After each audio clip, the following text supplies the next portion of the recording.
ಆಕಾಶವಾಣಿ ವಾರ್ತೆಗಳು ಓದುತ್ತಿರುವವರು ಎಚ್ ಚೇತನಾ ರಾಜೇಂದ್ರ. ಮುಖ್ಯಾಂಶಗಳು. ಏವಿಯಾನ್ನಲ್ಲಿ G7 ಶೃಂಗಸಭೆ ಆರಂಭ. ಪ್ರಮುಖ ಜಾಗತಿಕ ಸವಾಲುಗಳ ಕುರಿತು ನಾಯಕರ ಚರ್ಚೆ. ಪ್ರಧಾನಿ ನರೇಂದ್ರ ಮೋದಿ ಅವರಿಗೆ ಸ್ಲೋವಾಕಿಯಾದ ಅತ್ಯುನ್ನತ ನಾಗರಿಕ ಗೌರವ ಸನ್ಮಾನ. ನವದೆಹಲಿಯಲ್ಲಿಂದು ವಿಕಸಿತ ಭಾರತ ಯುವ ಸಂಸತ್ ಉದ್ಘಾಟಿಸಲಿರುವ ಲೋಕಸಭಾಧ್ಯಕ್ಷ ಓಂ ಬಿರ್ಲಾ. ಡೀಸೆಲ್ ಮತ್ತು ವಿಮಾನ ಇಂಧನ ರಫ್ತು ಸುಂಕ ಹೆಚ್ಚಿಸಿದ ಕೇಂದ್ರ ಸರ್ಕಾರ. ಫಿಫಾ ವಿಶ್ವಕಪ್ ಫುಟ್ಬಾಲ್ ಟೂರ್ನಿ ಸ್ಪೇನ್ ವಿರುದ್ಧ ಅಚ್ಚರಿಯ ಡ್ರಾ ಸಾಧಿಸಿದ ಕಾಬೋ ವರ್ಡೆ ತಂಡ. ವಾರ್ತೆಗಳ ವಿವರ. ಫ್ರಾನ್ಸ್ನ ಏವಿಯಾನ್ನಲ್ಲಿ 52ನೇ G7 ಶೃಂಗಸಭೆಯು ನಿನ್ನೆ ಅಧಿಕೃತವಾಗಿ ಆರಂಭವಾಗಿದ್ದು, ವಿಶ್ವದ ಪ್ರಮುಖ ಆರ್ಥಿಕ ರಾಷ್ಟ್ರಗಳ ನಾಯಕರು ಜಾಗತಿಕ ಮಟ್ಟದ ಪ್ರಮುಖ ಸವಾಲುಗಳ ಕುರಿತು ಮಹತ್ವದ ಚರ್ಚೆಗಳನ್ನು ನಡೆಸುತ್ತಿದ್ದಾರೆ. ಶೃಂಗಸಭೆಯ ಮೊದಲ ದಿನವಾದ ಫ್ರಾನ್ಸ್ ಅಧ್ಯಕ್ಷ ಎಮ್ಯಾನ್ಯುಯಲ್ ಮ್ಯಾಕ್ರಾನ್ ಪ್ರಮುಖ ಅಂತಾರಾಷ್ಟ್ರೀಯ ಸವಾಲುಗಳನ್ನು ಎದುರಿಸಲು ಒಟ್ಟಾಗಿ ಶ್ರಮಿಸುವುದು ಎಂಬ ವಿಷಯದ ಅಡಿಯಲ್ಲಿ ಆಯೋಜಿಸಿದ್ದ ವಿಶೇಷ ಭೋಜನಕೂಟದಲ್ಲಿ ವಿವಿಧ ದೇಶಗಳ ಮುಖ್ಯಸ್ಥರು ಪಾಲ್ಗೊಂಡಿದ್ದರು. ಇದಕ್ಕೂ ಮುನ್ನ ಅಧ್ಯಕ್ಷ ಮ್ಯಾಕ್ರಾನ್, ಅಮೆರಿಕ ಅಧ್ಯಕ್ಷ ಡೊನಾಲ್ಡ್ ಟ್ರಂಪ್, ಬ್ರಿಟನ್ ಪ್ರಧಾನಿ ಕೀರ್ ಸ್ಟಾರ್ಮರ್ ಸೇರಿದಂತೆ G7 ದೇಶಗಳ ನಾಯಕರನ್ನು ಅಧಿಕೃತವಾಗಿ ಸ್ವಾಗತಿಸಿದರು.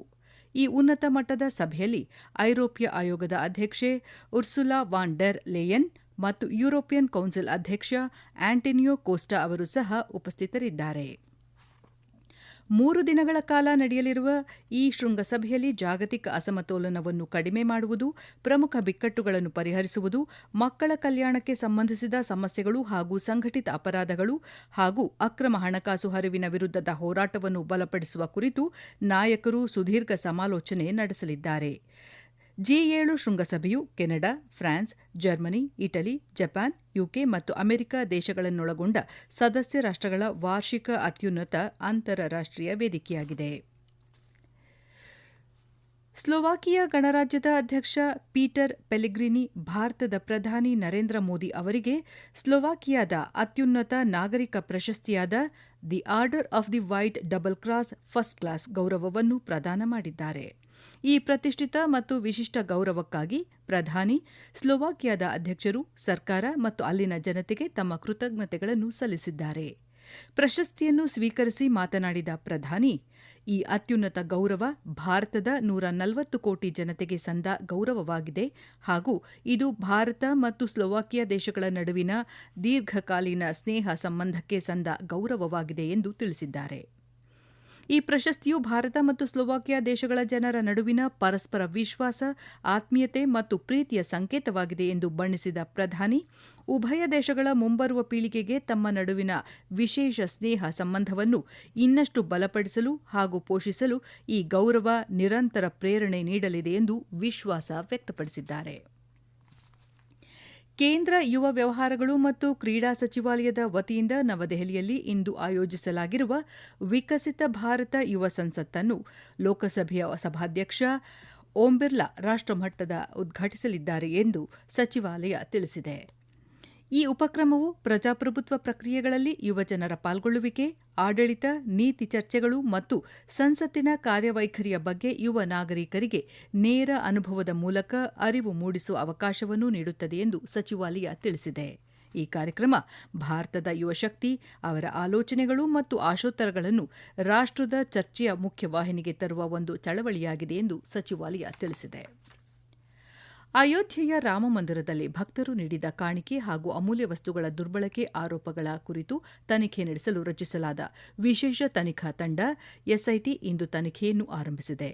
ಲಕ್ನೋ ವಿಭಾಗೀಯ ಆಯುಕ್ತ ವಿಜಯ್ ವಿಶ್ವಾಸ್ ಪಂತ್ ನೇತೃತ್ವದ ಈ ಎಸ್ಐಟಿಯಲ್ಲಿ ಪೊಲೀಸ್ ಮಹಾನಿರೀಕ್ಷಕ ಕಿರಣ್ ಎಸ್ ಹಾಗೂ ಹಣಕಾಸು ಇಲಾಖೆಯ ವಿಶೇಷ ಕಾರ್ಯದರ್ಶಿ ನೀಲ್ ರತನ್ ಸದಸ್ಯರಾಗಿದ್ದಾರೆ.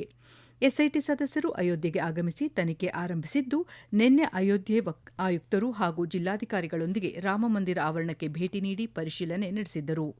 ಎಸ್ಐಟಿಗೆ 7 ದಿನಗಳೊಳಗೆ ಪ್ರಾಥಮಿಕ ವರದಿ ಹಾಗೂ 15 ದಿನದೊಳಗೆ ಅಂತಿಮ ವರದಿ ಸಲ್ಲಿಸುವಂತೆ ನಿರ್ದೇಶನ ನೀಡಲಾಗಿದೆ. ಪಶ್ಚಿಮ ಏಷ್ಯಾ ಬಿಕ್ಕಟ್ಟಿನ ಹಿನ್ನೆಲೆಯಲ್ಲಿ ದೇಶೀಯ ಮಾರುಕಟ್ಟೆಯಲ್ಲಿ ಪೆಟ್ರೋಲಿಯಂ ಉತ್ಪನ್ನಗಳ ಕೊರತೆಯಾಗದಂತೆ ನೋಡಿಕೊಳ್ಳಲು ಕೇಂದ್ರ ಸರ್ಕಾರ ಡೀಸೆಲ್ ಮತ್ತು ವಿಮಾನ ಇಂಧನ ರಫ್ತಿನ ಮೇಲೆ ವಿಶೇಷ ಹೆಚ್ಚುವರಿ ಅಬಕಾರಿ ಸುಂಕವನ್ನು ಹೆಚ್ಚಿಸಿದೆ. ಪರಿಷ್ಕೃತ ದರಗಳು ಇಂದಿನಿಂದಲೇ ಜಾರಿಗೆ ಬರಲಿವೆ. ಹೊಸ ಆದೇಶದ ಪ್ರಕಾರ ಡೀಸೆಲ್ ರಫ್ತು ಸುಂಕವನ್ನು ಪ್ರತಿ ಲೀಟರ್ಗೆ ₹13.5 ₹14 ಹಾಗೂ ವಿಮಾನ ಇಂಧನ ರಫ್ತು ಸುಂಕವನ್ನು ಪ್ರತಿ ಲೀಟರ್ಗೆ ₹9.5 ₹12.5 ಹೆಚ್ಚಿಸಲಾಗಿದೆ. ಪೆಟ್ರೋಲ್ ರಫ್ತು ಸುಂಕದಲ್ಲಿ ಯಾವುದೇ ಬದಲಾವಣೆ ಮಾಡದೆ ಪ್ರತಿ ಲೀಟರ್ಗೆ ₹1.5 ಉಳಿಸಿಕೊಳ್ಳಲಾಗಿದೆ. ದೇಶೀಯ ಬಳಕೆಯ ಪೆಟ್ರೋಲ್ ಮತ್ತು ಡೀಸೆಲ್ ಮೇಲಿನ ಸುಂಕದ ದರದಲ್ಲಿ ಯಾವುದೇ ಬದಲಾವಣೆ ಇರುವುದಿಲ್ಲ. ದೇಶೀಯ ಮಾರುಕಟ್ಟೆಗೆ ಆದ್ಯತೆ ನೀಡಲು ಮತ್ತು ದೇಶೀಯ ರಫ್ತುಗಳನ್ನು ನಿಯಂತ್ರಿಸಲು ಸರ್ಕಾರ ಮಾರ್ಚ್ 27ರಿಂದ ಈ ರಫ್ತು ಸುಂಕದ ವ್ಯವಸ್ಥೆ ಜಾರಿಗೆ ತಂದಿದೆ. ಈ ವಾರ್ತೆಗಳನ್ನು ಆಕಾಶವಾಣಿಯಿಂದ ಕೇಳುತ್ತಿದ್ದೀರಿ.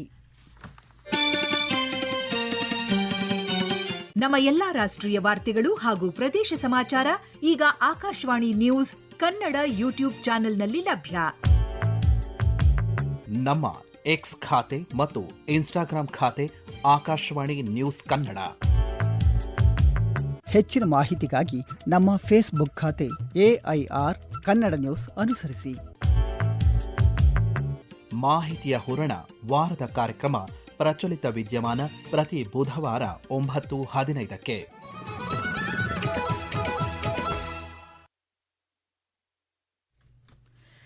ಕೇಂದ್ರ ಯುವ ವ್ಯವಹಾರಗಳು ಮತ್ತು ಕ್ರೀಡಾ ಸಚಿವಾಲಯ ವತಿಯಿಂದ ನವದೆಹಲಿಯಲ್ಲಿ ಇಂದು ಆಯೋಜಿಸಲಾಗಿರುವ ವಿಕಸಿತ ಭಾರತ ಯುವ ಸಂಸತ್ತನ್ನು ಲೋಕಸಭಾಧ್ಯಕ್ಷ ಓಂ ಬಿರ್ಲಾ ರಾಷ್ಟ್ರಮಟ್ಟದಲ್ಲಿ ಉದ್ಘಾಟಿಸಲಿದ್ದಾರೆ ಎಂದು ಸಚಿವಾಲಯ ತಿಳಿಸಿದೆ. ಕಳೆದ 12 ವರ್ಷಗಳಲ್ಲಿ ಪ್ರಧಾನಿ ನರೇಂದ್ರ ಮೋದಿ ನೇತೃತ್ವದ ಕೇಂದ್ರ ಸರ್ಕಾರ ಭಯೋತ್ಪಾದನೆ ವಿರುದ್ಧ ಶೂನ್ಯ ಸಹಿಷ್ಣುತೆ ನೀತಿಯನ್ನು ಕಟ್ಟುನಿಟ್ಟಾಗಿ ಜಾರಿಗೊಳಿಸಿದೆ. ಕಳೆದ ವರ್ಷ ಮೇ 6 ಮತ್ತು 7ರ ಮಧ್ಯರಾತ್ರಿ ನಡೆಸಲಾದ ಆಪರೇಷನ್ ಸಿಂಧೂರ್ ಮೂಲಕ ಭಾರತ ಭಯೋತ್ಪಾದನೆಯನ್ನು ಯಾವುದೇ ಕಾರಣಕ್ಕೂ ಸಹಿಸುವುದಿಲ್ಲ ಎಂಬ ಸ್ಪಷ್ಟ ಸಂದೇಶವನ್ನು ಜಗತ್ತಿಗೆ ರವಾನಿಸಿತು. ಲಷ್ಕರ್ ಎ ತೊಯ್ಬಾ, ಜೈಷ್ ಎ ಮೊಹಮ್ಮದ್ ಮತ್ತು ಹಿಜ್ಬುಲ್ ಮುಜಾಹಿದ್ದೀನ್ ಸಂಘಟನೆಗಳ ನೆಲೆಗಳನ್ನು ಗುರಿಯಾಗಿಸಿಕೊಂಡು ನಡೆಸಿದ ಈ ಕಾರ್ಯಾಚರಣೆಯಲ್ಲಿ ಪಾಕಿಸ್ತಾನ ಹಾಗೂ ಪಾಕ್ ಆಕ್ರಮಿತ ಜಮ್ಮು ಕಾಶ್ಮೀರದಲ್ಲಿದ್ದ 9 ಪ್ರಮುಖ ಉಗ್ರರ ನೆಲೆಗಳನ್ನು ಧ್ವಂಸಗೊಳಿಸಲಾಯಿತು. 100ಕ್ಕೂ ಹೆಚ್ಚು ಉಗ್ರರು ಹತರಾಗಿದ್ದರು. ಇದೇ ವೇಳೆ ರಾಷ್ಟ್ರೀಯ ಭದ್ರತೆಯನ್ನು ಬಲಪಡಿಸುವ ಉದ್ದೇಶದಿಂದ ಭಾರತ ಬಾಂಗ್ಲಾದೇಶ ಗಡಿಯಲ್ಲಿ ಬೇಲಿ ನಿರ್ಮಾಣ ಕಾರ್ಯಕ್ಕೆ ಸರ್ಕಾರ ವೇಗ ನೀಡಿದೆ. ಗಡಿ ಭದ್ರತೆ, ಭಯೋತ್ಪಾದನೆ ನಿಗ್ರಹ ಹಾಗೂ ರಕ್ಷಣಾ ಕ್ಷೇತ್ರದಲ್ಲಿ ಆತ್ಮನಿರ್ಭರತೆಯತ್ತ ಸರ್ಕಾರ ಮಹತ್ವದ ಕ್ರಮಗಳನ್ನು ಕೈಗೊಂಡಿದೆ. ಭಯೋತ್ಪಾದನೆ ವಿರುದ್ಧ ಯಾವುದೇ ರಾಜಿ ಇಲ್ಲ ಎಂಬ ನಿಲುವಿನೊಂದಿಗೆ ಎನ್ಡಿಎ ಸರ್ಕಾರ ತನ್ನ ಶೂನ್ಯ ಸಹಿಷ್ಣುತೆ ನೀತಿಯನ್ನು ಮುಂದುವರೆಸಿದೆ. ಕೇಂದ್ರ ಲೋಕಸೇವಾ ಆಯೋಗ ಯುಪಿಎಸ್ಸಿ ಈ ವರ್ಷದ ನಾಗರಿಕ ಸೇವೆಗಳ ಪೂರ್ವಭಾವಿ ಪರೀಕ್ಷೆಯ ಫಲಿತಾಂಶವನ್ನು ಪ್ರಕಟಿಸಿದೆ. 1000ಕ್ಕೂ ಹೆಚ್ಚು ಹುದ್ದೆಗಳ ಭರ್ತಿಗಾಗಿ ನಡೆದ ಪರೀಕ್ಷೆಯಲ್ಲಿ 13,000ಕ್ಕೂ ಹೆಚ್ಚು ಅಭ್ಯರ್ಥಿಗಳು ನಾಗರಿಕ ಸೇವೆಗಳ ಮುಖ್ಯ ಪರೀಕ್ಷೆಗೆ ಆಯ್ಕೆಯಾಗಿದ್ದಾರೆ ಎಂದು ಯುಪಿಎಸ್ಸಿ ತಿಳಿಸಿದೆ. ಅಂಕಗಳು ಹಾಗೂ ಉತ್ತರ ಕೀಲಿಯನ್ನು ಅಂತಿಮ ಫಲಿತಾಂಶ ಪ್ರಕಟವಾದ ಬಳಿಕ ಆಯೋಗದ ಜಾಲತಾಣದಲ್ಲಿ ಪ್ರಕಟಿಸಲಾಗುವುದು ಎಂದು ತಿಳಿಸಲಾಗಿದೆ. ಅಭ್ಯರ್ಥಿಗಳು ತಮ್ಮ ಫಲಿತಾಂಶವನ್ನು ಯುಪಿಎಸ್ಸಿಯ ಅಧಿಕೃತ ಜಾಲತಾಣ upsc.gov.in ನಲ್ಲಿ ವೀಕ್ಷಿಸಬಹುದು. ಕಳೆದ 4 ತಿಂಗಳುಗಳಿಂದ ಪಶ್ಚಿಮ ಏಷ್ಯಾದಲ್ಲಿ ಮುಂದುವರೆದಿದ್ದ ಸಂಘರ್ಷಕ್ಕೆ ಅಂತ್ಯ ಹಾಡುವ ನಿಟ್ಟಿನಲ್ಲಿ ಅಮೆರಿಕ ಮತ್ತು ಇರಾನ್ ದೇಶಗಳು ಮಹತ್ವದ ಚೌಕಟ್ಟು ಒಪ್ಪಂದವನ್ನು ಘೋಷಿಸಿವೆ.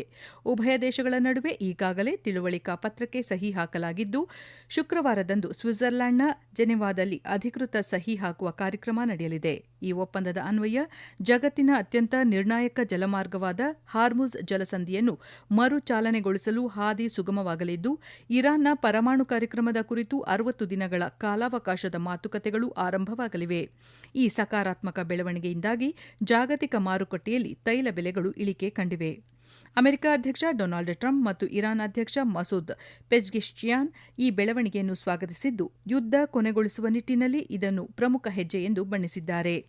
ನಿರ್ಬಂಧಗಳ ಸಡಿಲಿಕೆ, ಜಲಮಾರ್ಗದ ಸುಂಕ ಮತ್ತು ಇಸ್ರೇಲ್ ಲೆಬನಾನ್ ಗಡಿ ಸಂಘರ್ಷದಂತಹ ಪ್ರಮುಖ ವಿಷಯಗಳಲ್ಲಿ ಇನ್ನೂ ಭಿನ್ನಾಭಿಪ್ರಾಯಗಳು ಮುಂದುವರೆದಿವೆ. ಈ ಒಪ್ಪಂದ ಆ ವಲಯದ ಸುದೀರ್ಘ ಶಾಂತಿಗೆ ದಾರಿಯಾಗಲಿದೆಯೇ ಎಂಬುದನ್ನು ಮುಂಬರುವ ದಿನಗಳಲ್ಲಿ ನಿರ್ಧರಿಸಲಾಗುವುದು ಎಂದು ನಮ್ಮ ಬಾತ್ಮೀದಾರರು ವರದಿ ಮಾಡಿದ್ದಾರೆ. ಫಿಫಾ ವಿಶ್ವಕಪ್ 2026ರಲ್ಲಿ ಮೊದಲ ಬಾರಿಗೆ ವಿಶ್ವಕಪ್ಗೆ ಅರ್ಹತೆ ಪಡೆದಿರುವ ಪುಟ್ಟ ರಾಷ್ಟ್ರ ಕಾಬೋ ವರ್ಡೆ ಬಲಿಷ್ಠ ಸ್ಪೇನ್ ತಂಡವನ್ನು ಗೋಲು ರಹಿತ ಡ್ರಾಗೆ ತಡೆದು ಅಚ್ಚರಿ ಮೂಡಿಸಿದೆ. 40 ವರ್ಷದ ಗೋಲ್ ಕೀಪರ್ ಒಜಿನ್ಹಾ ಅವರ ಅದ್ಭುತ ಪ್ರದರ್ಶನದ ನೆರವಿನಿಂದ ಕಾಬೋ ವರ್ಡೆ 0-0 ಅಂತರದಲ್ಲಿ ಪಂದ್ಯವನ್ನು ಸಮಬಲದಲ್ಲಿ ಅಂತ್ಯಗೊಳಿಸಿತು. ಇದುವರೆಗೆ ಟೂರ್ನಿಯ ಅತಿದೊಡ್ಡ ಅಚ್ಚರಿ ಫಲಿತಾಂಶವೆಂದು ತಿಳಿಸಲಾಗಿದೆ. ಕೊನೆಯಲ್ಲಿ ಮತ್ತೊಮ್ಮೆ ಮುಖ್ಯಾಂಶಗಳು. ಏವಿಯಾನ್ನಲ್ಲಿ G7 ಶೃಂಗಸಭೆ ಆರಂಭ, ಪ್ರಮುಖ ಜಾಗತಿಕ ಸವಾಲುಗಳ ಕುರಿತು ನಾಯಕರ ಚರ್ಚೆ. ಪ್ರಧಾನಿ ನರೇಂದ್ರ ಮೋದಿ ಅವರಿಗೆ ಸ್ಲೋವಾಕಿಯಾದ ಅತ್ಯುನ್ನತ ನಾಗರಿಕ ಗೌರವ ಸನ್ಮಾನ. ನವದೆಹಲಿಯಲ್ಲಿಂದು ವಿಕಸಿತ ಭಾರತ ಯುವ ಸಂಸದ್ ಉದ್ಘಾಟಿಸಲಿರುವ ಲೋಕಸಭಾಧ್ಯಕ್ಷ ಓಂ ಬಿರ್ಲಾ. ಡೀಸೆಲ್ ಮತ್ತು ವಿಮಾನ ಇಂಧನ ರಫ್ತು ಸುಂಕ ಹೆಚ್ಚಿಸಿದ ಕೇಂದ್ರ ಸರ್ಕಾರ. ಫಿಫಾ ವಿಶ್ವಕಪ್ ಫುಟ್ಬಾಲ್ ಟೂರ್ನಿ, ಸ್ಪೇನ್ ವಿರುದ್ಧ ಅಚ್ಚರಿಯ ಡ್ರಾ ಸಾಧಿಸಿದ ಕಾಬೋ ವರ್ಡೆ ತಂಡ. ಇಲ್ಲಿಗೆ ವಾರ್ತಾ ಪ್ರಸಾರ ಮುಕ್ತಾಯವಾಯಿತು. ನಮ್ಮ ಮುಂದಿನ ವಾರ್ತಾ ಪ್ರಸಾರ 12ಕ್ಕೆ.